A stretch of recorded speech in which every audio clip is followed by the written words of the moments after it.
नमस्कार, मैं हिमांशी अरोड़ा। स्वागत है आप सभी का न्यूज इंडिया में। बुलेटिन की शुरुआत करते हैं आज की खास खबरों के साथ।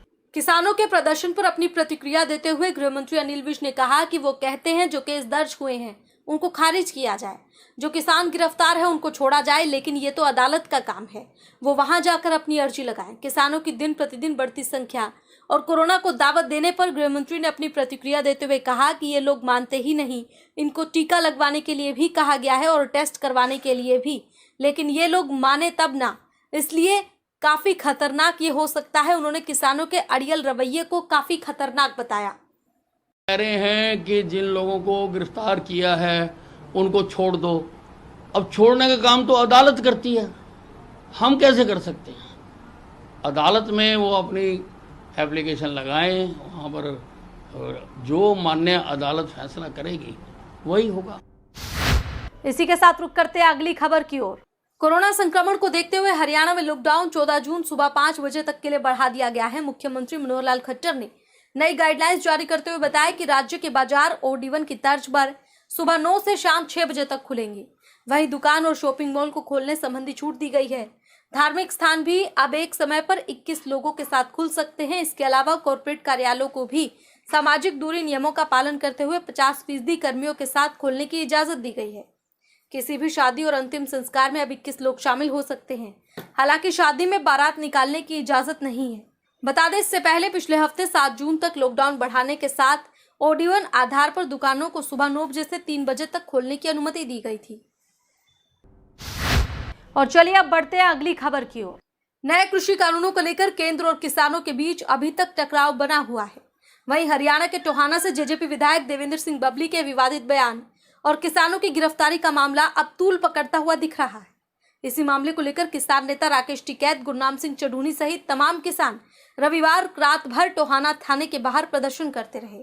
थाने के बाहर प्रदर्शन कर रहे किसानों को मनाने के लिए प्रशासन रात भर प्रयास करता रहा, लेकिन कोई सफलता हाथ नहीं लग सकी, जिसके बाद किसान थाने के बाहर ही सो गए। वहीं किसान नेता राकेश टिकैत का कहना है कि सरकार दिल्ली से किसान आंदोलन को हटाकर प्रदेश के भीतर लाना चाहती है ताकि किसान दिल्ली छोड़ दे। उन्होंने कहा, हमारी लड़ाई जारी रहेगी, चाहे दिल्ली हो या फिर यहाँ।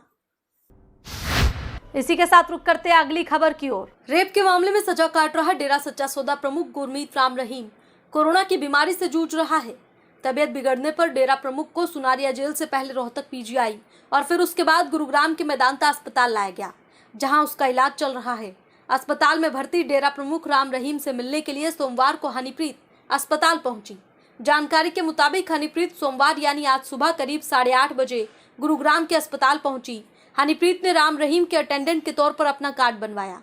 अटेंडेंट के तौर पर कार्ड बनवाने के साथ ही हनीप्रीत हर रोज राम रहीम से मिलने उनके कमरे तक जा सकती है। अस्पताल की ओर से बनाया गया ये अटेंडेंट कार्ड 15 जून तक वैध है। बता दें कि डेरा प्रमुख राम रहीम को अस्पताल में 9वीं मंजिल पर कमरा नंबर 4643 में रखा गया है। सूत्रों की माने तो राम रहीम दवा लेने और टेस्ट कराने में भी आनाकानी कर रहा है। और चलिए अब बढ़ते हैं अगली खबर की ओर। हिसार के पटेल नगर बाजार में रविवार देर शाम अपना स्वीट्स दुकान के सामने एक युवक की 3 युवकों ने तेजधार हथियारों से हमला कर हत्या कर दी। सूचना मिलने पर सिविल लाइन थाना पुलिस मौके पर पहुंची और मृतक के शव को शहर के सिविल अस्पताल के पोस्टमार्टम हाउस भिजवाया, जहां आज मृतक का पोस्टमार्टम किया जाएगा। पुलिस से मिली जानकारी के अनुसार पटेल नगर निवासी मृतक अमित उर्फ शिखंडी एक मामले में जमानत पर बाहर आया हुआ था। इसी के साथ रुक करते हैं अगली खबर की ओर। महम से रिश्तों को शर्मसार करने वाला मामला सामने आया है, जहां पर शराब पीने से रोकने पर एक छोटे भाई ने अपने ही बड़े भाई की ईंट मारकर हत्या कर दी। मामला रोहतक जिले के भैनी महाराजपुर गांव का है।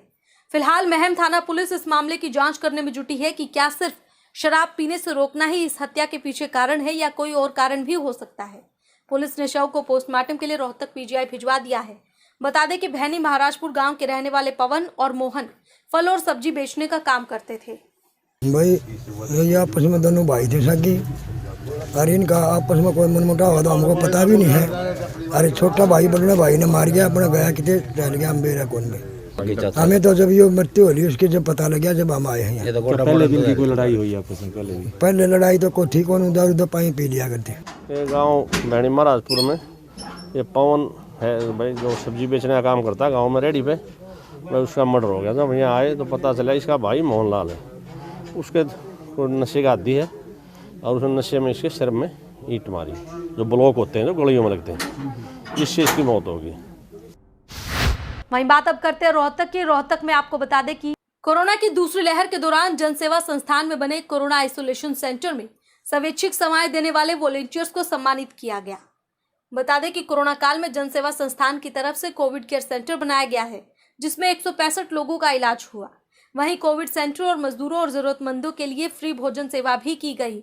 कोविड सेंटर में मरीजों को हर प्रकार की ऑक्सीजन सहित सुविधा दी गई। इस नेक कार्य में जिन संस्थाओं ने और कार्यकर्ताओं ने सहयोग दिया, आज उन्हीं के लिए सम्मान समारोह का आयोजन किया गया। इस समारोह में मुख्य अतिथि के तौर पर रोहतक के मेयर मनमोहन गोयल, समाजसेवी और उद्योगपति राजेश जैन के साथ समाजसेवी नवीन जैन ने सम्मान पत्र भेंट किए।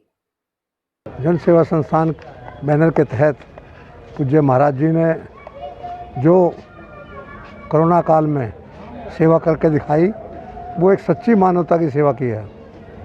और मुझे हैरानी इस बात की है कि जितने भी इनको काम करने वाले मिले, डॉक्टर डरते थे कोरोना के अंदर जाते हुए, लेकिन उन्होंने अपनी जान की परवाह न कर ऐसी सेवा की है कि जो मरीजों के दिल और दिमाग पर एक छाप छोड़ करी है। जिन लोगों ने कोरोना के टाइम पे सेकेंड वेव में बच्चों ने और जितने भी इनके और कार्यकर्ताओं ने काम किया, उनका सम्मान किया और उनको सम्मान करना बहुत ज़रूरी था कि उनका प्रोत्साहन रहे। और स्वामी जी ने बताया भी कि भी पूरा कोरोना के टाइम पे मरीज़ों के अंदर जाकर उन्होंने काम किया, तो बहुत ही सराहनीय काम है। और जो अपनापन से जिससे स्वामी जी काम करते हैं, उसी की वजह से यहाँ पे और भी कोविड केयर सेंटर खुले थे, पर कहीं भी कोई भी एक आदमी नहीं गया। बल्कि जो क्रिटिकल पेशेंट्स भी हम कह रहे थे स्वामी जी मत लो, पर इनकी जिद रहती है कि मैंने किसी की सुननी नहीं, जो मेरे पास आ गया मैंने तो उसका ट्रीटमेंट करना ही है। जन सेवा संस्थान की ओर से स्वामी जी ने जो ये सम्मान समारोह रखवाया है वॉलंटियर्स के लिए, मैं वॉलंटियर्स को कहना चाहूँगा कि स्वामी जी ने सम्मान करवाया है वो आपकी सेवाओं के लिए कराया है। और मैं सभी से ये कहना चाहूँगा कि इन वॉलंटियर्स से प्रेरणा लेके सभी लोग समाज सेवा के काम में लगें। जिस किसी ने भी कोरोना काल के अंदर जन सेवा संस्थान के बैनर तले सेवा कार्यों के अंदर सहयोग दिया, उन सभी को आज सम्मानित किया गया। सबसे पहले हमने आभार प्रकट किया उस परमपिता परमात्मा के प्रति, जिन्होंने हमारे सारे आश्रमवासियों को और सारे कार्यकर्ताओं को सब सुरक्षित रखा और किसी भी प्रकार की कोई दिक्कत नहीं आने दी। इसी के साथ रुक करते हैं अगली खबर की ओर। प्रदेश में कोरोना के मामलों में लगातार कमी आ रही है, लेकिन ब्लैक फंगस अभी भी चिंता बना हुआ है। रोहतक पीजीआईएमएस के अलग अलग वार्डों में ब्लैक फंगस सहित अन्य बीमारियों के करीब 227 मरीज हैं, जिसमें से 189 मरीज सिर्फ ब्लैक फंगस की बीमारी के हैं। जनसंपर्क विभाग के कार्यकारी इंचार्ज डॉक्टर गजेंद्र सिंह ने बताया कि रविवार को 8 मरीजों के ऑपरेशन प्लान किए गए, जिनमें से 5 ऑपरेशन किए जा चुके हैं। सरकार की तरफ से 227 इंजेक्शन पहुंचे, जो मरीजों को लगाए जा चुके हैं। साथ ही उन्होंने बताया कि कोविड ट्रामा अस्पताल में कोरोना के 70 मरीज भर्ती हैं, जिनमें से 20 वेंटिलेटर पर हैं। फिलहाल इस बुलेटिन में इतना ही, लेकिन बाकी की तमाम खबरों के लिए आप देखते रहे न्यूज़ इंडिया। नमस्कार।